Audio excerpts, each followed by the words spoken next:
I need is a friend to come join me and sit with me on the garden porch and look at the garden. Are you coming? Come join me.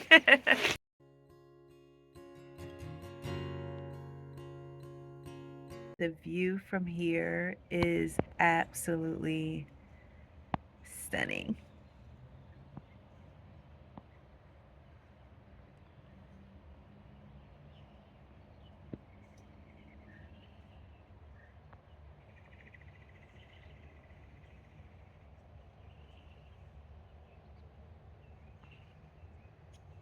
Such a great view from here. Oh my goodness, I love this spot. I love this area. These benches have held up so well. I think because of the slight covering. Let's go ahead and see how these cantaloupe and watermelon are doing. When I first come in, this teeny tiny one right here, it looks so stunted. This one doesn't look bad. These are the yellow doll baby watermelons. So they are a small variety. Cantaloupe, on the other hand, I think absolutely love it in here. Lots of flowers. I don't see any fruit yet though.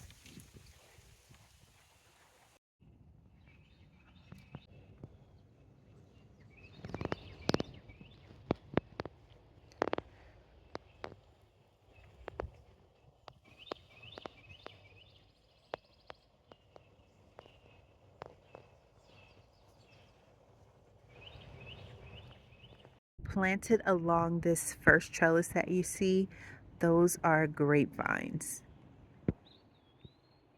Let's go ahead inside to take a look.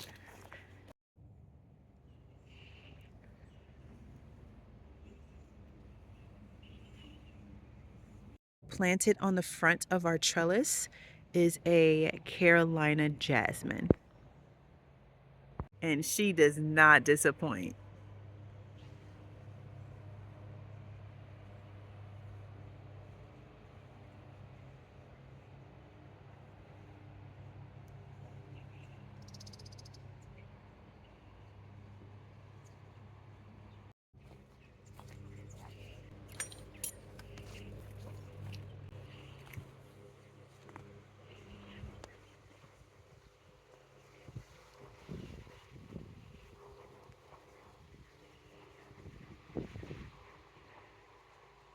Also have grapevines growing on this trellis as well.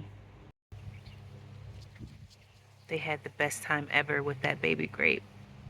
This grape that's on the left side of the trellis is called a flame red seedless grape, and I just would not recommend this. I might even eventually pull it up because it struggled last year so much with aphid pest pressure. It doesn't grow. It's just not prolific. With the foliage, it stayed very stunted, and it could be because of where it is. Possibly there's a root under there that's preventing it from growing well. Mine on the right side definitely has pest pressure as well, but it has grown more, and this is called the razzmatazz. And just this is the second year it's been here, and it's just not, the leaves aren't prolific, but this one did grow a lot more. It's just so different compared to our vines over here. That variety is called the Darlene grape, and she is in all her glory. It definitely has aphids as well. It's just the foliage is more prolific, and so this completely died back when it got cold, but as soon as it warmed up, it was like so gorgeous. Okay, so coming into the garden, I wanted it to be such an entrance. So I planted several sunflowers, y'all, and this area has gotten affected the most with the worms. The absolute most, like so bad. Came out every single day and have been coming out every single day. hand squashing the bugs. Every day when we came out, more and more of the plants would be eaten. We need to remove this plant altogether. Honestly did not know that sunflowers had such potential for devastation by pests. Like I just didn't know it. Do have a couple zinnias growing in here, looking beautiful. I have bell peppers growing in here. This is the only mammoth variety that I planted, and I would say that this has the least bug pressure. Some of the other more, the different types of varieties have had so much more.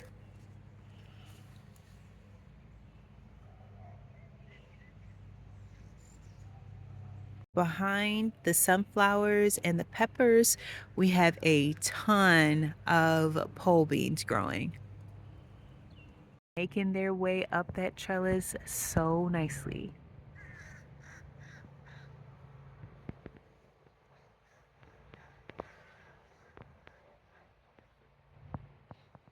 Three different types of varieties in here: the yellow wax, the purple royal, as well as a Kentucky pole, I believe. Side of the garden, our forever garden beds are looking so full. One of the things that I have learned this season that I didn't know because I hadn't done it is that basil does not do well next to peppers. Here in the front of this bed, we have the sweet Genevieve. We have Miss Burns lime basil right here. And look at them.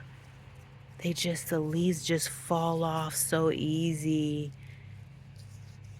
My basil has never looked this way. The peppers beside them are growing phenomenally.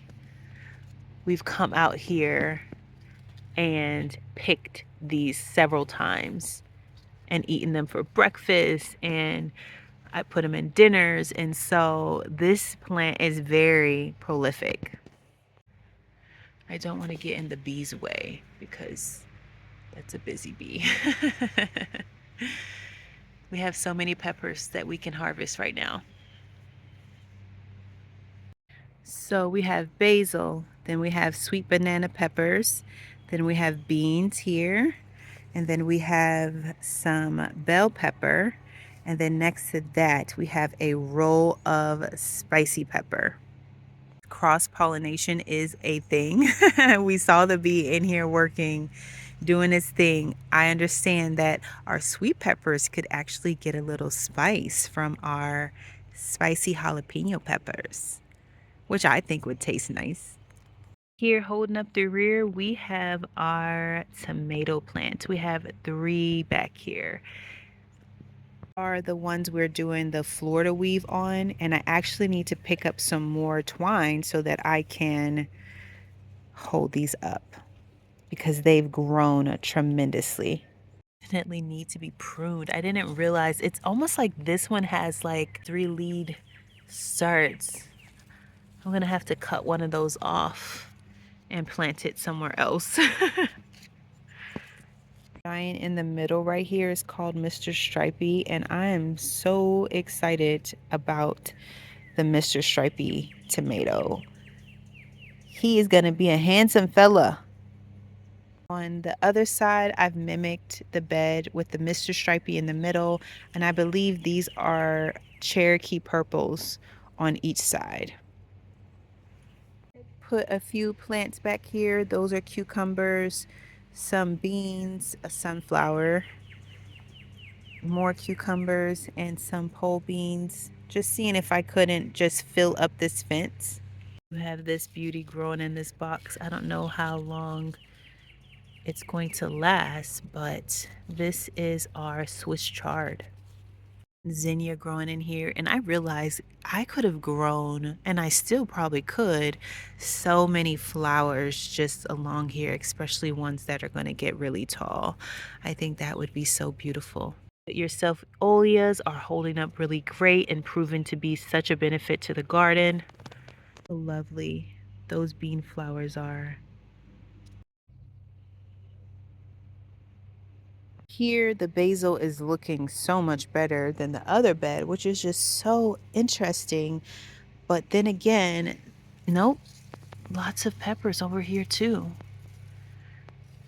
Lots of peppers, yeah. And this basil is looking fantastic. And this is our lemon basil. And it is so good. So good. Oh, ooh, ooh. It's so lemony and basil-y at the same time. And you know, it kind of tastes like Fruit Loops. It's just bringing back kid friendly vibes. I remember eating Fruit Loops as a kid, and it has a hint of Fruit Loop if you wanted to know.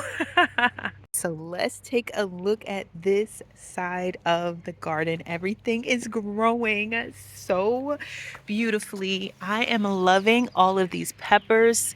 Listen, one of the things that I've done this year, I made sure to grow a lot of what we like. We love peppers, we love cucumbers, and I wanted to grow a lot so that we could be out in the garden picking our produce every single day and enjoying it as a family. And it's just been such a fun experience for us. This garden is growing so much. Let me tell you, last season, my peppers did not look like this until the end of the season. I did not have a great pepper season last time. I love finding the little flowers that's tucked in there. Oh my goodness, so beautiful. So beautiful.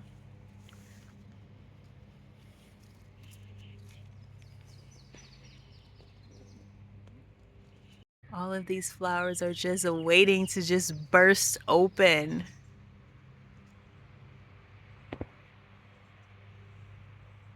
I know I have so much excitement about our obelisk trellis. Obelisk trellis. And the beans that, oh my goodness, are not doing the best. I wanted them to do so well, but the aphids, that's like their favorite thing on the planet. I've been having to deal with these aphids on a daily basis. Out here spraying them, and they just come right back. And I really believe that it is has prevented the growth of these asparagus beans. And not only that, now they're getting, I don't know if this is a fungus, this rusty color. I've not ever seen it, and so it's very unfamiliar to me. It's just so unfortunate. They're covered everywhere. And I just squish them. Sometimes I just run my finger down the vine and just squish them, and they still come back. Look, it's long, but it's just covered in aphids. It's real. It's real out here. So the aphids on this side is less, but I do see it becoming more and more. Oh my goodness. Look at that. I'm gonna have to get a bucket of soapy water. Oh my goodness. Yeah, I can grab a child who wants to flick a stink bug in soap. I got back up and he has a bucket of soapy water. If you damage the first top plant leaves, it's fine. Oh, okay, because that. Oh yeah, squish it. Okay. Sacrifice. You sacrifice those leaves.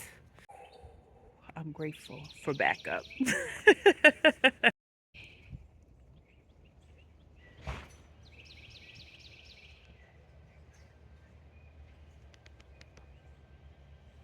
One of the saving graces is that next to the asparagus beans, I thought I planted bush beans, but look, I actually planted pole beans. They're reaching from over in their section grabbing onto the trellis.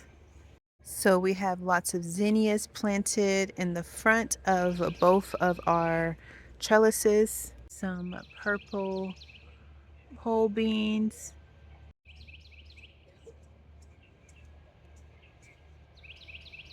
Large leaf basil, which is starting to get some spots on it. So I might actually take this from here because guess what it's planted next to? You guessed it, a pepper plant. Also planted next to this gorgeous sunflower. It had that pest pressure right there. So those are battle scars. Look how thick. I don't know if you can see that. I'm fascinated because I've never grown a sunflower this thick. Last year we put one in front of the house and that was it. And it did not, the stem did not look like a stalk of celery. Yes, I think that is very cool. Along the fence, we have a couple cucumbers there, see what they're going to do. And we also have okra. So okra is planted along the whole fence. My hope is that it will grow up. And right now it's looking to be a trap crop, but I'm hoping it will grow up nice and tall and give shade to the peppers when they need it most. I didn't even know peppers got this big, y'all, because like I said, last year our peppers were just small little babies the whole time. What's happened to our purple basil that's planted right next to the peppers? Listen, these life lessons, y'all, they are the best. I will never forget that I should not plant my basil next to peppers. I can save this if I go ahead and pull it up. And if I need to, I can always just root more by propagating it in some water and then planting it again. So happy with how these peppers are doing. They just look so beautiful and big. More basil that's starting to turn brown next to our pepper plant. We're taking such a big hit from the pest pressure, and I honestly did not mind because they weren't really bothering the peppers, and so it's a win. We recently harvested this huge collard green right here. I thought it was a kale, but when I tasted it and I was like, oh, that's collard green. So much pest pressure on any brassica that's left in the garden right now. Love this sunflower that's just popping out of the top, standing and towering over everything. She's a beauty. Here is one of the kale plants that were getting eaten. And it was hard. I didn't know, like, should I pull it up? Should I leave it since they're just attacking that? Like, if I take it away, will they attack something else? And so I was harvesting the pieces that we could eat that didn't have a whole bunch of holes and leaving the bits that were already chewed up. This bed is just teeming with life and it makes me smile every single time I come out here. Our tomato jungle bed, as I was calling it, is also doing so well. Bounce back so well after I move these things around. This is going to seed.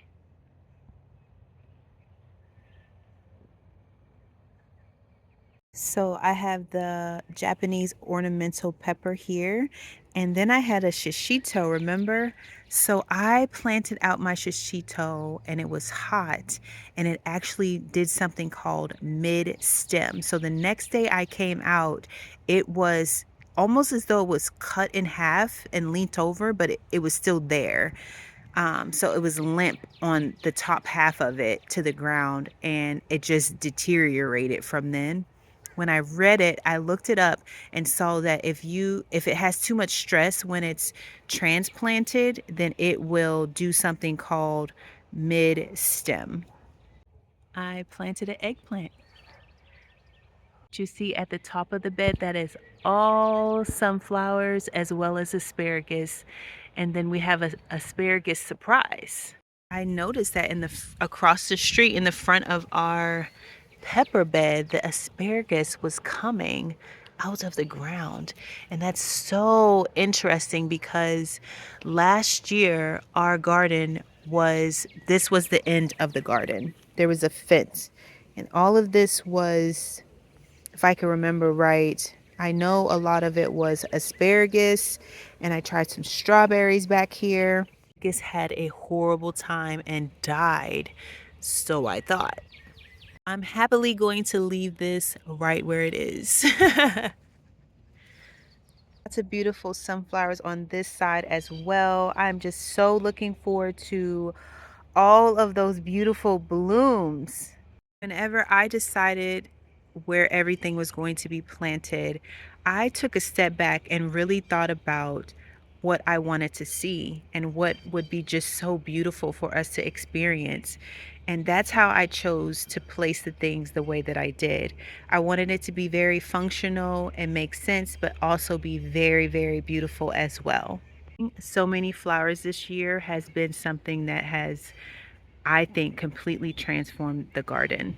So happy to have garden friends. Like, it's like you're coming over, hanging out with me, walking through the garden, and I just appreciate that so much. Like, as a gardener, you just want people to come look at your what you're growing. Like, you know that a lot of thought, a lot of time and effort went into that, and you just want somebody to appreciate it with you.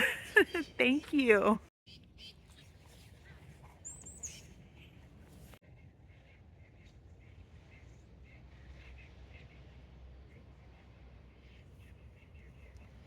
So all of these are tomatoes along this trellis, all types of different ones.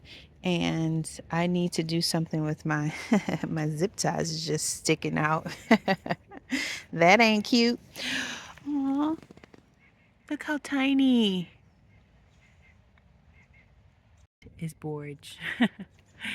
Borge is so incredible. Use the flowers as well as the leaves of this plant, and it helps with coughs and fever, inflammation in your lungs. Like, there's so many incredible things, and it's absolutely gorgeous. This borage has completely taken off. Pollinators absolutely love this plant.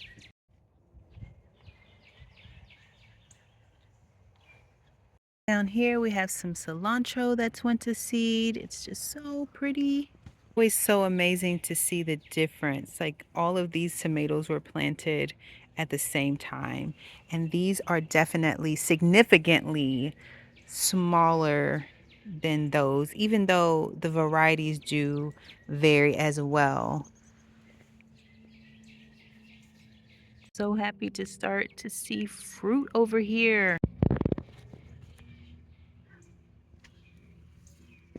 Lots of tomatoes in here that are looking so good.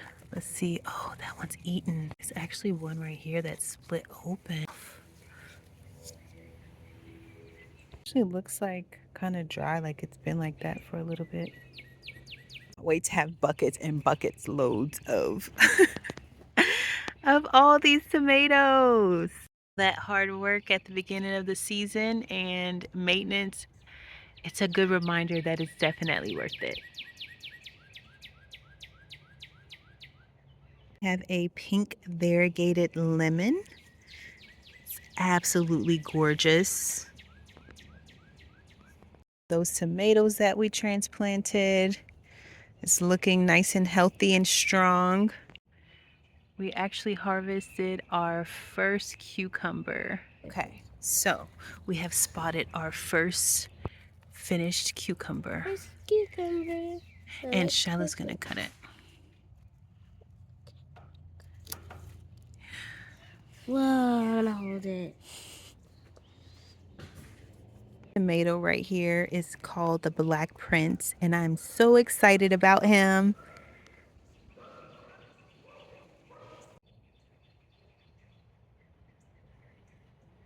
Lots of pests on this kale.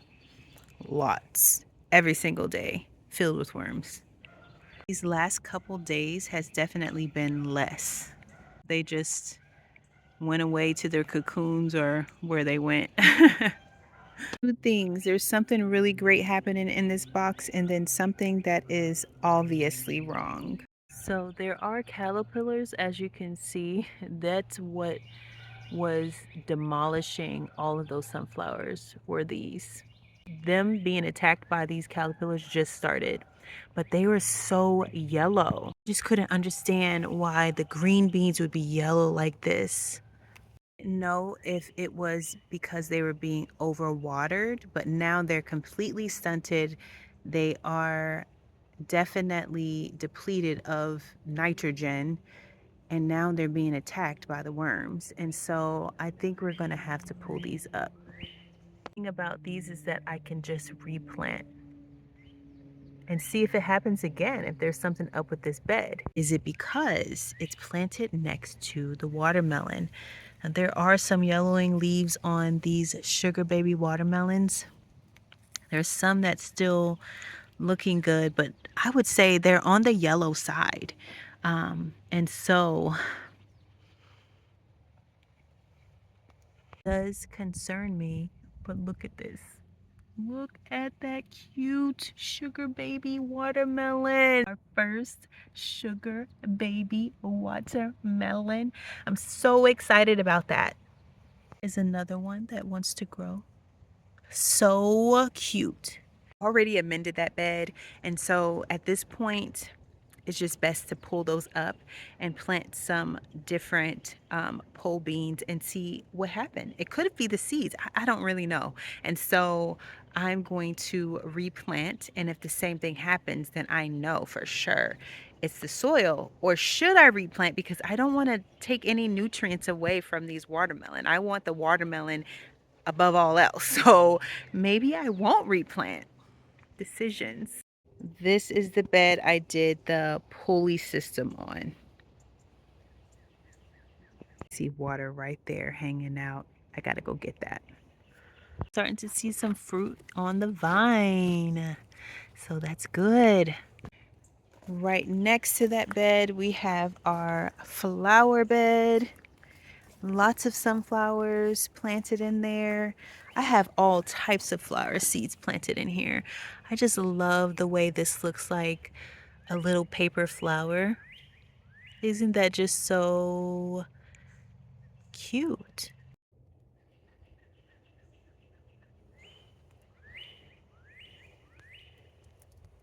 Called a Cleosa, and believe me, the camera does not even do this beauty justice. So I had no idea that cucumbers had suckers, but I learned yesterday that they do. So I'm going to be coming through these cucumbers and plucking off any suckers that I see.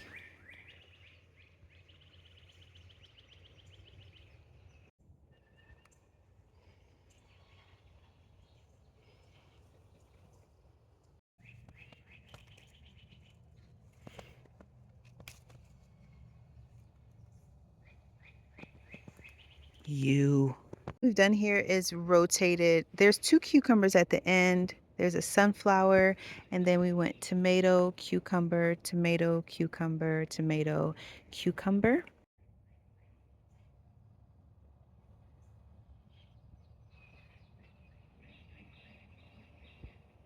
And what I've done is I came with that same system with the twine to make a grid so that the cucumbers would have something to grab onto.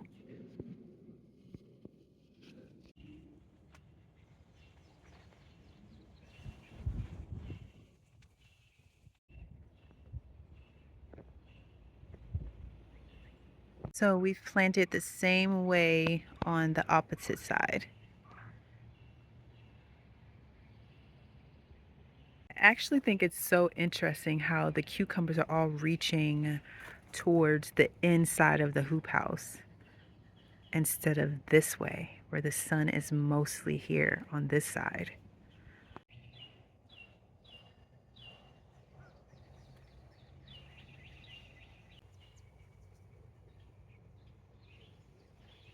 We are officially inside of the hoop house.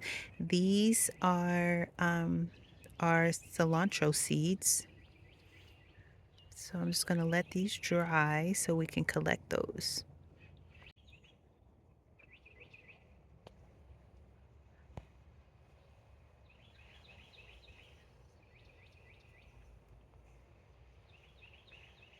So update on the buckets. Okay. So you see the greenhouse, that's all you're going to see because I'm not even going to go that way because we have lots of like the orchard taped up, protected so that we don't get any overspray on things over there. And so I'm not going to go over there, and hopefully you'll see soon. If you're not following me on Instagram, definitely do that because we're able to do a lot more updates as far as like small updates on there. And so if you are on there, look your girl up, our freedom song, and check us out. But if not, it's totally fine. It's going to be on here too. And I love you too if you're not on Instagram. You appreciate us doing this type of content, please give us a like. Like, it helps our channel so much when you give a thumbs up. Even if you don't watch the whole thing and you do a thumbs up, it helps us so much tremendously, and we appreciate every single comment and we appreciate every single thumbs up like we do. Man, my lip is so greasy. Okay, to these tomatoes. Okay, so I have not watered these yet today, but what I've done is I pruned, if you can see, what I've done is pruned all the bottom leaves off, and I took one of those little zip ties that I used to make it and pinned it off to the side. And I did that so that when the water drains out, it doesn't drain onto the leaves. So I gave it a prune and then I tucked them over to the side. I'm hoping by doing that, it's really going to help these leaves not get disease from being wet from all that water dripping out of that hole.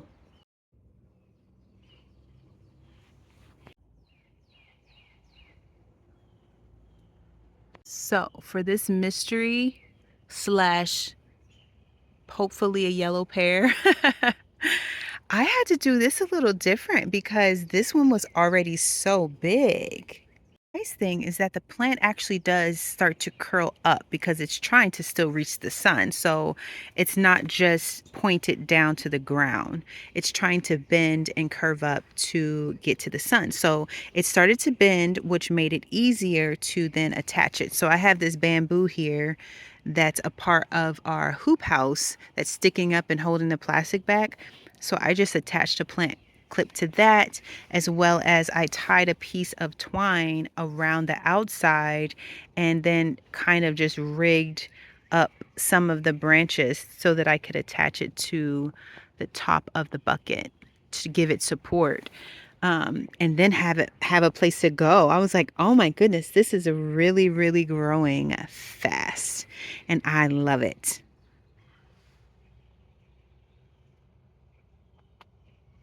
Some of you had a concern or really a question on how it was going to do on, the top of the hoop house, and it's not doing anything. There's no change whatsoever. It's not bending it from the weight of the bucket.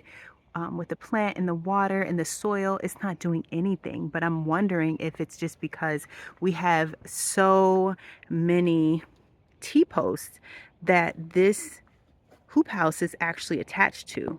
This side is attached to T-posts, and on this side it's attached to the frame of our bed. And so it has so much support that it's not doing any bowing at all.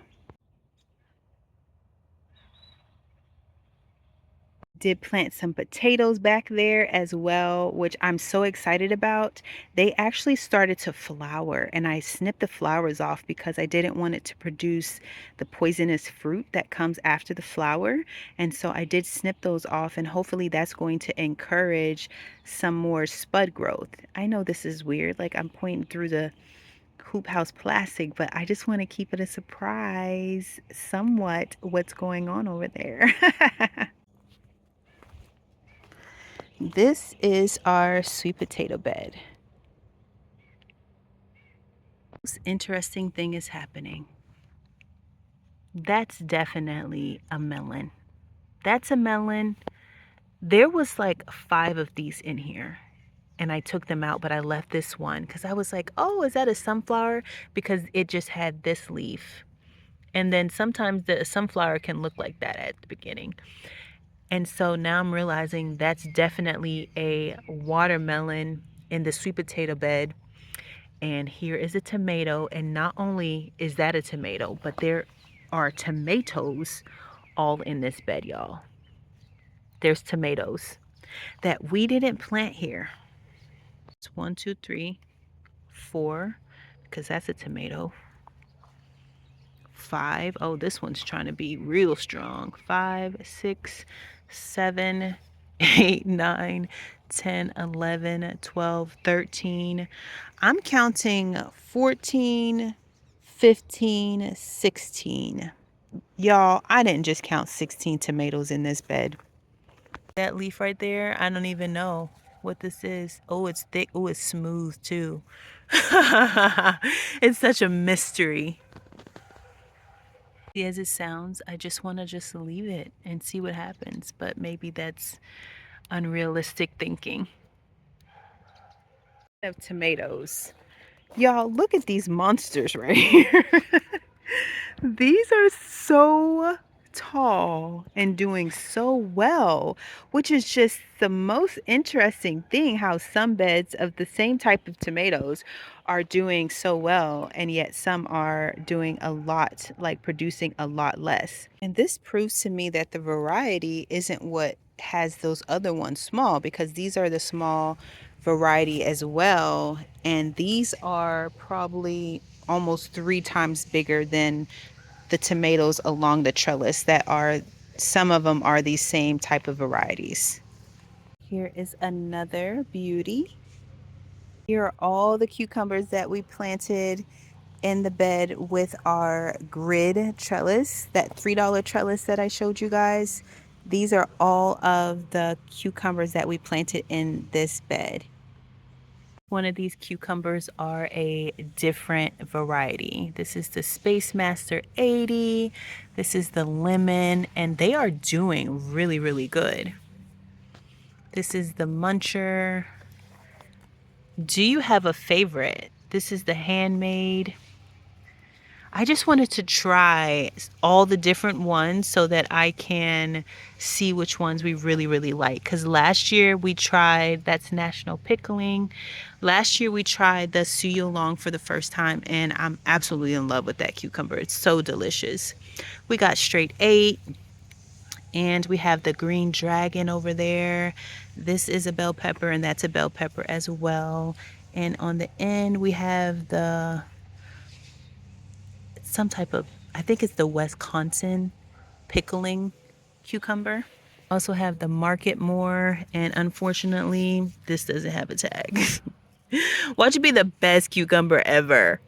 I have a lot of baby cucumbers that still need a home.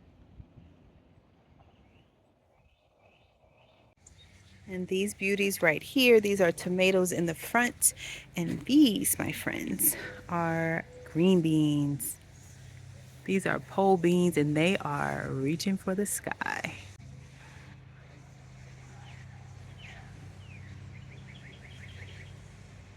Notice that some of the leaves of those green beans also have like this rusty color on them. And so I'm wondering what that is and if that's going to affect this plant.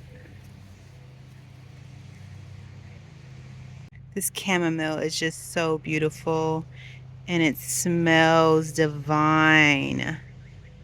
Daughter loves to come out here, and she comes straight for the chamomile bed and sniffs it and says, ah, it's like candy. Hey, my beautiful friends. Thank you so much for joining me today. in this garden tour. I hope that you enjoyed all the things as much as we have been. I am so happy to finally give you a fuller look at what is growing over here in our garden. Thank you guys so much for joining me. It makes my heart so happy to know that you are here hanging out with me in the garden. I look forward to chatting with you guys in those comments, and I will see you guys next time.